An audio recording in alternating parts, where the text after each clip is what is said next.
સારું સારું યા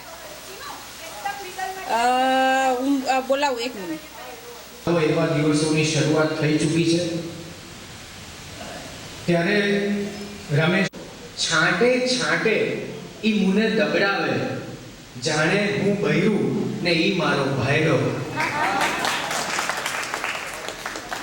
આવી સરસ મજાની વરસાદી મોસમમાં આપણે આ અક્ષર કાપેને અજવાળવા માટે અહીંયા આવ્યા છીએ. મિત્રો,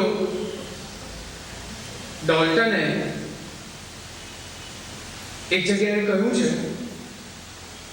કે મધમાખી ફૂલ જોડે જેવો નાતો જાળવે છે એવો નાતો આપણે પુસ્તકો જોડે જાળવવો જોઈએ.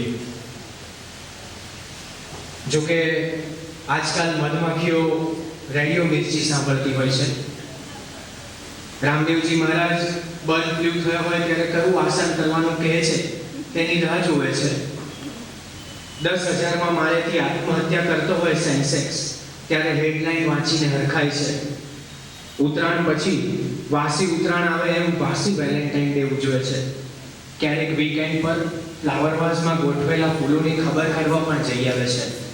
ફૂલો પ્લાસ્ટિકના નીકળે છે ત્યારે પોતે કબીર શૈલીથી છેતરાયાની મજામાં રાચે છે. ક્યારેક સારા વક્તા હોય તો પોતાની તાળીઓનો વીમો પણ ઉડે. જ્યાં માણસ કરતા ઈશ્વરની સંખ્યા વધારે હોય. પપ્પા, તમે મને એટલે દૂર નહીં પરણાવતા જ્યાં તમારે મને મળવા આવવું હોય ને. પ્રોગ્રામ ચાલે અને મહિલા મંડળનો પ્રોગ્રામ અને બધા બહેનો ભાઈદાસમાં બેઠા હતા અને કોઈ ગાયકે આવીને કહ્યું કે જો ગીત સારું લાગે તો સીટી મારજો. ગીત પૂરું થયું પછી 2 બહેનો વાત કરતા હતા કે હવે આ ભાઈએ કહ્યું અહીંયા કુકર કેવી રીતે લાવવું. એટલે કવિએ જે કહ્યું દ્રષ્ટિ બદલાઈ ગઈ છે એ એવું થતું હોય છે. પણ આફ્ટર ઓલ આ કવિતા એ શું કરે છે? કવિતાની વાત કરીએ ને ત્યારે બીજું કશું જ નથી હોતું. કવિતા વિશે કંઈ પણ બોલવું અથવા કવિતા લખવી એ આમલેટમાંથી ઈંડું કરી અને મરઘીનો જન્મદિવસ ઉજવવા જેવું અઘરું છે. કવિતા એ પવનને સ્ટેચ્યુ કરી અને પંખો ચાલુ કરવા જેવી બાબત છે. કવિતા એ ફૂંક મારીને ટ્યુબલાઇટ શરૂ કરવાની વાત છે. આ કવિ એ બહુ જે કહેવું છે એનું જે ભાષા કર્મ કર્યું છે. કવિએ એક અંગ્રેજ કવિએ કહેલું કે મને મારી ભાષાનો એક શબ્દ આપો અને હું એક વધુ ભાષા શીખવાનું માંડી વાળીશ.